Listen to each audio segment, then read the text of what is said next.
ሰላም ጤና ይስጥልን ተመልካቾቻችን እንደምንላችኋል ከናሁ ቴሌቪዥን ለዕለተ ረቡዕ ሰኔ 3 ቀን 2018 ዓ.ም የቀን ዜናዎችን ወደ እናንተ የምናደርስበት ጊዜው አሁን ነው።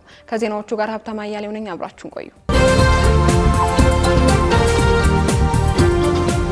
ወደ ቀዳሚ ዜናችን እንለፍ። የኢትዮጵያ ብሔራዊ ምርጫ ቦርድ የ24 የምርጫ ክልል ውጤቶችን ይፋ አደረገ።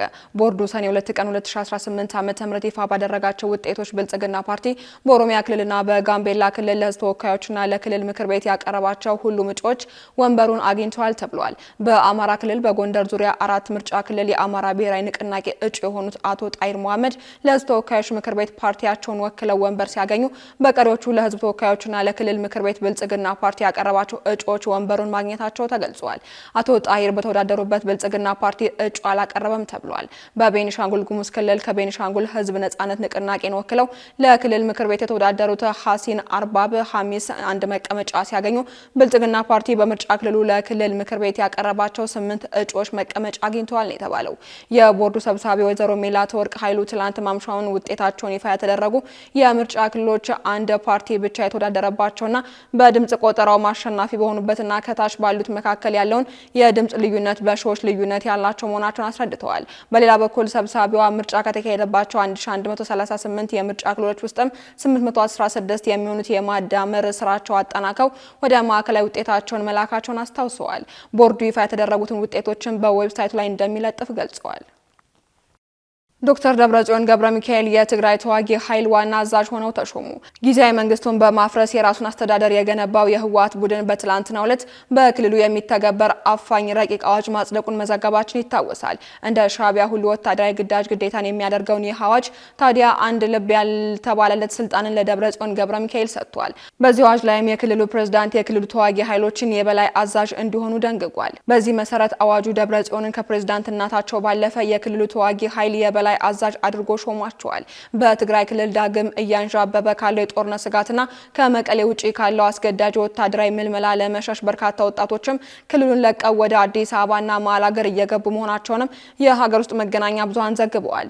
የመቀሌ ነዋሪዎችና የፖለቲካ ታዛቢዎችም እንዳሉት ማህበረሰቡን ወጣቱን ካለፈው አውዳሚ ጦርነት በመማር በተለይ ከሰሞኑ በሽራሮ አካባቢ ከተፈጸመው የድሮን ጥቃት በኋላ በፈጠረው ድንጋጤ ተጨማሪ ዋጋ መክፈል አይፈልጉም ተብሏል። ወጣቶቹ ከጦርነቱ ይልቅ ሰላምን ወዳለበት አካባቢ ሄደው መስራትና መለወጥ ምርጫቸውን ማድረጋቸውንና ከፕሪቶሪያው ስምምነት በኋላ በክልሉ ባለው የፖለቲካ መከፋፈል ተስፋ በመቁረጥም አቅማቸው የፈቀደውን ሁሉ በማድረግ በአውሮፕላን ጭምር ከክልሉ እየሸሹ መሆናቸውንም ተመላክቷል።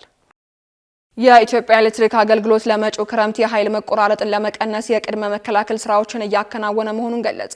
በኢትዮጵያ ኤሌክትሪክ አገልግሎት የኤሌክትሪክ መሰረተ ልማት አስተዳደር ስራ አስፈጻሚ ዶክተር ገበየው ሊካስ እንደገለጹት ተቋሙ የመጪውን ክረምት ታሳቢ በማድረግም በመላ ሀገሪቱ ሰፋፊ የቅድመ መከላከል ጥገናዎችን እያከናወነ ይገኛል ብለዋል። በዚህም በሀገር አቀፍ ደረጃ ከ62000 ኪሎ ሜትር በላይ የመካከለኛ ቮልቴጅ መስመሮች ፍተሻ ተደርጎባቸዋል ብለዋል። በፍተሻው ከተለዩ ችግሮች መካከልም 92 በመቶ የሚሆኑት የመስመር ችግሮችና 86 በመቶ የሚሆኑት ደግሞ የትራንስፎርመር ብልሽት ጥገና ተደርጎላቸዋል በማለትም ገልጸዋል። ስራው በተለይ የዛፍ ቅርንጫፎችን ማጽዳት፣ ያረጁ ምሰሶዎችን መቀየርና የረገቡ ሽቦዎችን መወጠር ላይ ያተኮረ መሆኑን ተገልጾ ይህ በእንዲህ እንዳለ አዲስ አበባ ላይ የኤሌክትሪክ መቆራረጥን በዘላቂነት ለመፍታት የሚያስችሉ ግዙፍ ፕሮጀክቶች መጠናቀቂያ ላይ ደርሰዋል ተብሏል።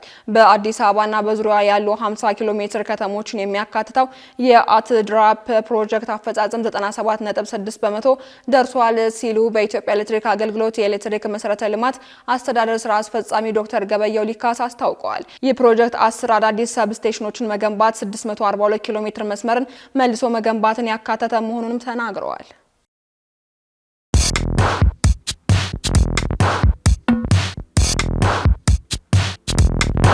የማድረስ አገልግሎት የወደፊት ዕጣ ፈንታ እዚህ ደርሷል። በትሩዝ የታገዘም ትሩዝ ዴሊቨሪን እናስተዋውቆ። የኛ 100% የኤሌክትሪክ ሞተሮች ለአካባቢ ተስማሚ ብቻ አይደሉም፣ ፈጣን፣ ጸጥተኛና አስተማማኝም ናቸው።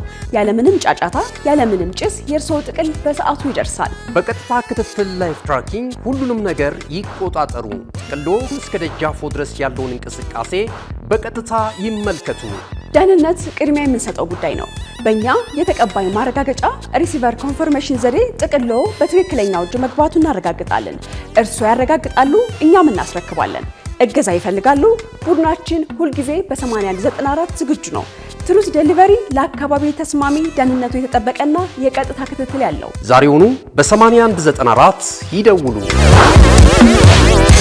ወደ ውጭ ዜናዎች እናልፋለን። በኬንያ ተቀጣጥሎ በቀጠለው ህዝባዊ ተቃውሞ አንድ ወጣት በመንግስት የጸጥታ አካላት በተተኮሰ ጥይት መገደሉ ተገለጸ። ለአሜሪካ ዜጎች የኢቦላ ማቆያ ማዕከል ግንባታን በመቃወም በኬንያ ናይሮቢ ከተማ በተነሳው ህዝባዊ ተቃውሞ አንድ ተቃዋሚ ወጣት በጥይት መመታቱን እማኞችን ገልጾ ቢቢሲ ዘግቧል። አንድ በህዝባዊ ተቃውሞ የተሳተፈ የአይን እማኝ ለሮይተርስ የዜና ወኪልም እንዳለው ፖሊስ ሰልፈኞቹን ሆን ብለው ተኩሶ ገሏል ሲል ምስክርነቱን ሰጥቷል። ይሁን እንጂ የኬንያ ፖሊስ እስካሁን በጉዳዩ ዙሪያ የሰጠው ይፋ አስተያየት የለም። በህዝባዊ ሰልፍ የተሳተፉ ተቃዋሚዎች የኢቦላ ማቆያ ማዕከል ግንባታን በመቃወም አሜሪካ ይህንን ሀሳቧን እንድትቀለብስ እንዲሁም የዊሊያም ሩቶ አስተዳደር አቋሙን እንዲቀይር በጠንካራ መፈክሮች አሳስበዋል።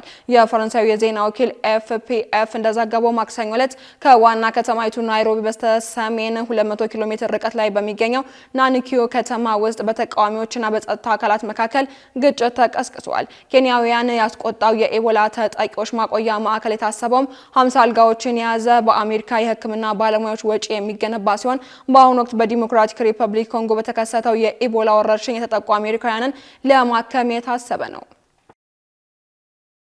በመጨረሻም ዩናይትድ ስቴትስ በኢራን ስለሰነዘረችው አዲስ ጥቃት ምላሽ ሰጠች። አሜሪካ በባህረ ሰላጤው ላይ የወደቀውን የአሜሪካ ሄሊኮፕተርን ተከትሎ በኢራን ወታደራዊና የስለላ ጣቢያዎች ላይ ተከታታይ ጥቃቶችን መሰንዘሯን አስታውቃለች። የአየር መከላከያ ዘዴዎች፣ የመሬት መቆጣጠሪያ ጣቢያዎችና የራዳር ጣቢያዎች የሆርሙዝ ባህር ዳርቻ ላይ ኢላማ ማድረጉን የአሜሪካ ወታደራዊ ማዕከል እዝ አስታውቋል። በምላሹ የኢራን እስላማዊ አብዮት ዘብ ጥበቃ በአካባቢ በሚገኙ የአሜሪካ ጦር ሰፈሮች ላይ በ21 ኢላማዎች ላይ ጥቃት መፈጸሙን ገልጾ አንደኛው በባህሬንና በዮርዳኖስ የሚገኝ ሲሆን የኩዌት የጦር ጥቃት እንደደረሰበት ተገልጿል። ዩኤስ ጥቃቱን ሰኞ ዕለት ለወደቀው ሄሊኮፕተር ተመጣጣኝ ምላሽ ስትል የገለጸች ሲሆን ኤአርጂኤስ ጥቃቱን አስከፊ ሲል ገልጾታል። የአሜሪካ ወታደራዊ ማዕከል እዝ ቀደም ብሎ እንደተናገረውም ከሄሊኮፕተሩ ውስጥ የነበሩ 2 የአውሮፕላኑ ሰራተኞች በአሜሪካ የባህር ድሮን መታደግ ተችሏል። የአሜሪካ ባለስልጣናት እንዳሉትም ኢራን በሄሊኮፕተሩ ላይ ጥቃት ለመሰንዘር ሰው አልባ አውሮፕላንን ተጠቅማለች።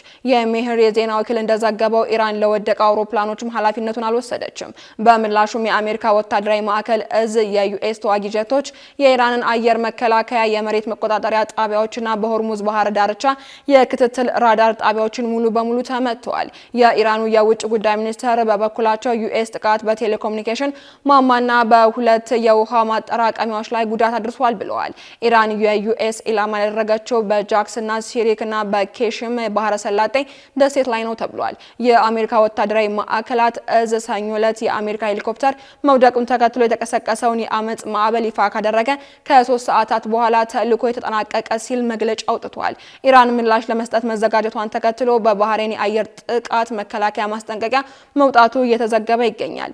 የዩናይትድ ስቴትስ ፕሬዝዳንት ዶናልድ ትራምፕ ቀደም ብለው እንደተናገሩት የወደቀው ሄሊኮፕተር በየካቲት ወር መጨረሻ ላይ ዩናይትድ ስቴትስ በአሜሪካ ላይ የመጀመሪያውን ጥቃት ከሰነዘረች ከጥቂት ቀናት በኋላ ውጤታማ በሆነ የሆርሙዝ የባህር ዳርቻ ላይ እየተዘዋወረ ነበር ብለውታል። የኢራኑ የውጭ ጉዳይ ሚኒስትር አባስ አራግቺ በኤክስ ገጻቸው ላይ በጦር ሜዳ ሽንፈት ቢገጥማትም ዩኤስ ቁርጠኝነታችንን መፈተሽ መርጣለች ሲሉም ጽፈዋል። አክለውም ከእኛ ክልላችንን ለቀው መውጣት ከፈለጋችሁ በኢራን ግዛት አቅራቢያ ያሉ የውጭ ኃይሎች በራሳቸው የሰው ስህተት ግልጽ አደጋዎች ወይንም በተኩስ ሊያዙ ስለሚችሉ የማያቋርጥ አደጋ ላይ ናቸውም ብለዋል። ካሽጎ በየትኛውም ዓለም ሆነው በማንኛውም ሰዓት ለወገኑ የሚደርሱበት ፈጣን የገንዘብ መላኪያ ተከፈተሎ። ማስተርና ቪዛ ካርዶን በመጠቀም ከ5 እስከ 20 ዶላር የሚልኩበት አዲስ የገንዘብ መላኪያ መንገድ። ካሽጎን ለየት የሚያደርገው የትኛውም የገንዘብ ዝውውር በፍጥነት አገልግሎት ከመስጠቱም ባሻገር ለማንኛውም አገልግሎት ምንም አይነት ክፍያ አለመጠየቁ ነው። በሀገራችን ታሪክ ገንዘብን ከውጪ ወደ ሀገር ቤት በማስተላለፍ በመተግበሪያ መልክ አገልግሎት መስጠት የጀመረው የመጀመሪያው ሀገር በቀል የገንዘብ መላኪያ ዘዴ ካሽጎ ከ4500 በላይ ባሉ የባንክ ቅርንጫፎች አገልግሎት እየሰጠ ይገኛል። ገንዘቦን በሰኮንዶች ልዩነት ውስጥ ይፈልጉ በአካውንቶ ወይንም በእጆ ቆጥረው የሚወስዱበት ልዩ ዘዴ። በቅርቡ ሁሉንም ኢትዮጵያዊ ባለቤት ለማድረግ ጉዞ የጀመረው ካሽጎ ዛሬውኑ መተግበሪያውን በስልኮ ላይ በመጫን የአገልግሎቱ ተጠቃሚ ሆኑ። ፍጥነት መለያችን፣ ኢትዮጵያን መክፈቻችን፣ ካሽጎ ነው መላኪያችን። ካሽጎ የአዲሱ ትውልድ ብራንድ። ተመልካቾቻችን ከናሁ ቴሌቪዥን ለዕለቱ ያዝንላችሁ የቀን ዜናዎች እስካሁኖቹ ነበሩ። ዜናዎቹን ለእናንተ ያደረስኩኝ አብሬያችሁ ቆየሁት። ሀብታማ እያሌው ነበርኩኝ። ሰናይ ቀን